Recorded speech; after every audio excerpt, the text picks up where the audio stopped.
Hoxe imos a Poio. Explicaremos de onde ven este topónimo e veremos como ali hai rapaces que rapean en galego. E é que a lingua galega estalles moi viva. Empezamos.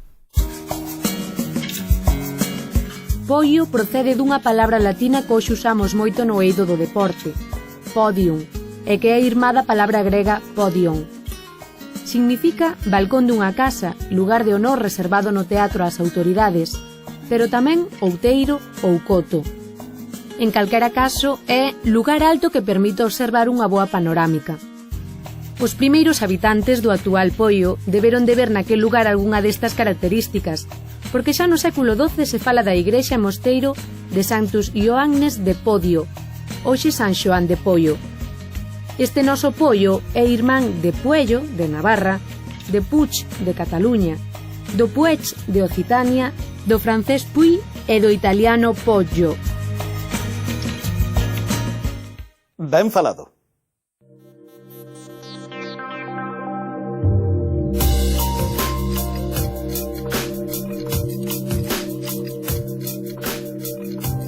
A idea de facer o proxecto pois é buscar actividades de informática, sobre todo de informática das novas tecnoloxías, para fomentar o galego. A elaboración de videoclips, que é o que están facendo aquí ahora as alumnas, que tamén están facendo compañeros profesores. Despois fixemos a página web, dobraxe de dibuixos animados, que é unha cousa que temos pendente na segunda avaliación.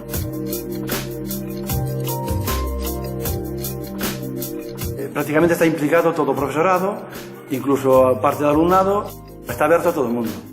Unha cousa que tiñamos pensado facer ao final do curso, que era colgar todo isto na rede, pois xa estamos facendo sobre a marcha.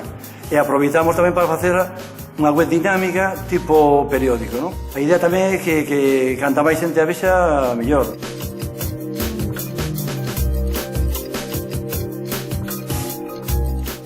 Baixamos as fotos, poñémolle textos, os nomes, música. Deixanos fotos no ordenador e nós despois co programa facemos vídeos e dámosllos ao mestre. Entre outras actividades, unha que tivo bastante éxito porque foi activa por parte do alumnado é o rap da Macedonia. Unha Macedonia imos facer co froita dun torno que ides saber. Primeiro castañas que ven dando caña e unha granada ben madurada. A pero non queren faltar, tampouco a naranja nin a maçá. O dátil de figo, a piñón, soa tan doce que mola mogollón.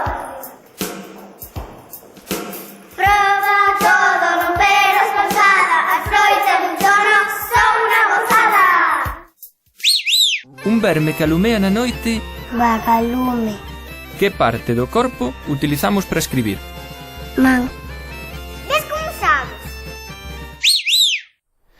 E para rematar, dous ditos recollidos en Poio.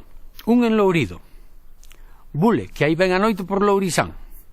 Ali falan con seseo, e Lourizán está da outra banda da ría un pouco para fora. Por eso a noite ven por Lourizán. E hai que bulir.